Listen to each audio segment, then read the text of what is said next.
하나님의 은혜와 사랑과 평강이 오늘 하루도 충만하기를 주의 이름으로 축복합니다. 아간의 범죄로 인해 하나님과의 관계가 끊어졌던 이스라엘은 회개를 통해 다시 하나님과 함께 하게 되었습니다. 여호수아 7장에 보면 아간과 그의 가족들과 그에게 속한 모든 것들을 불사르게 하죠. 이것은 속죄 제사를 지낸 것입니다. 제사를 통해 죄사함을 받고 하나님은 다시 이스라엘의 하나님이 되셨습니다. 그리고 나서 다시 한번 아이성과의 전쟁을 선포하시죠. 아이성과의 전쟁은 여리고 성과의 전쟁과 다르게 상당히 인간적인 전술을 사용하십니다. 하나님이 말씀하신 전술은 매복했다가 싸우는 전술입니다. 밤에 이스라엘 군사 3만 명은 아이성 뒤에 몰래 가서 매복해 있습니다. 그리고 아침이 되면 이스라엘의 또 다른 군사 무리가 아이성 앞으로 공격해 올라가는 것이죠. 그러면 아이성 군사들이 싸우러 나올 것입니다.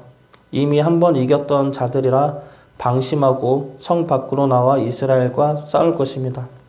그때 청문 앞에서 들어갔던 이스라엘 군사들은 도망치면서 아이성 군사들을 유인합니다. 그러면 그때 아이성 뒤에 매복해 있던 군사들이 아이성에 들어가 성을 차지한다는 전술이죠. 이러한 전술은 역사적으로도 많이들 사용하는 전술입니다. 그런데 이상한 것은 왜 하나님의 능력이 있음에도 불구하고 인간적인 전술을 사용하였느냐라는 겁니다. 여리고 성처럼 그냥 무너뜨리면 하나님의 능력도 나타나고 얼마나 좋습니까? 그런데 오늘 말씀에 나오는 전술에는 하나님의 능력이 없어 보입니다. 왜 하나님은 하나님의 능력이 안 나타나 보이는 이런 인간적인 전술을 통해 전쟁을 하라 하십니까? 하나님은 이 전쟁을 통해 이스라엘을 회복시키기 위해서입니다. 이 전쟁은 인간적인 전술로 보이지만 그 안에는 하나님이 이스라엘을 회복시키기 위한 말씀과 뜻이 들어있는 전쟁입니다. 하나님의 목적은 죄를 사하시는 것으로 끝나는 것이 아니죠. 죄를 사하시고 다시 하나님과 사랑하는 관계로 서로 믿음과 언약의 관계로 회복시키심의 목적이 있습니다. 그래서 하나님은 이번 아이성 전쟁을 통해 이스라엘을 다시 하나님의 사랑과 언약과 믿음의 관계로 회복시키시는 작업을 해 나가시는 겁니다. 하나님이 이스라엘을 어떻게 회복시키시는지 오늘 말씀 통해 살펴보고 우리 역시 하나님과의 관계가 날마다 회복되어 기쁨을 누리는 역사가 일어나기를 주의 이름으로 축복합니다. 먼저 하나님은 말씀으로 이스라엘을 다시 회복시키십니다. 1절 말씀 보겠습니다. 여호와께서 여호수아에게 이르시되 두려워하지 말라 놀라지 말라 군사를 다 거느리고 일어나 아이로 올라가라 보라 내가 아이 왕과 그의 백성과 그의 성읍과 그의 땅을 다 내 손에 넘겨 주었으니. 하나님의 이 말씀은 여호수아를 시작하면서 여호수아에게 주신 말씀입니다. 그리고 아이성 역시 이스라엘에게 주었다고 말씀하십니다. 이 말씀은 이스라엘이 죄를 범하기 전에 주신 말씀이며 그 말씀을 죄를 범한 후에 다시 반복하여 말씀하십니다. 그 이유가 무엇입니까? 죄로 인해 끊어졌던 관계가 다시 회복되었다는 것이죠. 죄로 인해 끊어졌던 언약이 다시 이어졌다는 겁니다.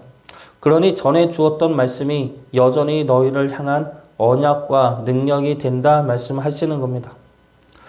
우리가 죄 가운데 빠졌거나 영적 침체에 빠졌을 때 우리를 일으켜 주는 것들이 무엇이 있겠습니까? 그 중에 하나가 바로 하나님의 말씀입니다. 마틴 루터가 구원에 대한 의심이 들었을 때 확신을 가지게 된 것은 하나님의 말씀이었습니다. 존 웨슬리 역시 영적 위기에 처했을 때 확신을 가지게 된 것은 루터의 로마서 서문이었습니다. 그로 인해 회개가 일어났죠. 저 또한 시험에 빠지고 죄에 빠질 때마다 그 시험과 위기에서 벗어나게 해준 것은 하나님의 말씀이었습니다. 빌립보서의 말씀이 힘이 되었고 출애굽기의 말씀이 힘이 되고 회개가 되었습니다. 그 말씀이 힘이 되는 이유가 무엇입니까? 하나님의 말씀이 우리에게 임하였을 때 그 말씀 자체가 힘이 되고 능력이 되지만 그보다 더 힘이 되는 것은 하나님이 나의 하나님으로 여전히 계시다는 사실입니다. 하나님이 나를 기억하시고 용서하시고 다시 품으셔서 나의 하나님이 되셨다는 것이죠. 이것이 죄 중에 빠진 우리에게는 큰 은혜이고 큰 감사가 되는 겁니다. 하나님은 이스라엘에게 다시 한번 언약의 말씀을 하심으로 이 말씀을 주시는 것입니다. 너희는 여전히 내 사랑하는 백성이다. 나는 여전히 너희를 향한 약속을 지켜낼 것이다. 나는 언제나 너희의 하나님으로 서 있을 것이다. 하나님의 말씀은 우리를 향한 하나님의 능력이며 우리를 버리지 않으신다는 하나님의 사랑입니다. 죄 중에 있거나 영적으로 지쳤을 때 하나님의 말씀을 통해 힘을 얻고 회복되기를 주의 이름으로 축복합니다. 두 번째로 하나님은 이스라엘을 회복시키기 위해 매복하게 하십니다. 매복하게 하신 것 안에 이스라엘을 회복시키기 위한 하나님의 뜻이 있습니다. 이 매복은 히브리어로 아라브라고 합니다. 이 아라브라는 단어가 7장 6절 말씀에도 쓰이죠. 여호수아 7장 6절 말씀 보겠습니다. 여호수아가 옷을 찢고 이스라엘 장로들과 함께 여호와의 궤 앞에서 땅에 엎드려 머리에 티끌을 뒤집어 쓰고 저물도록 있다가, 여기서 땅에 엎드린 자세는 매복하는 자세와 비슷합니다. 그리고 여기서 티끌이라는 말이 히브리어로 아라브라는 단어를 사용했습니다. 그래서 이 말을 해석하면 땅의 흙처럼 되었다라는 뜻이 됩니다. 그러면 하나님께서 이스라엘 백성들에게 매복을 시키게 하신 이유를 알 수가 있죠. 하나님은 이스라엘 백성들이 하나님 앞에 엎드려 있기를 원하신 겁니다. 이스라엘 백성들이 하나님 앞에서 고개를 들고 죄를 짓지 말고 다시 한번 하나님 앞에 엎드림으로 하나님의 생명과 은혜와 축복 속에 거하길 원하신다는 겁니다. 그래서 밤에 엎드리게 하심으로 자신들의 유한한 존재임을 깨닫고 하나님 앞에 순결한 주의 백성으로 돌아올 수 있도록 상황과 시간을 허락하신 것입니다.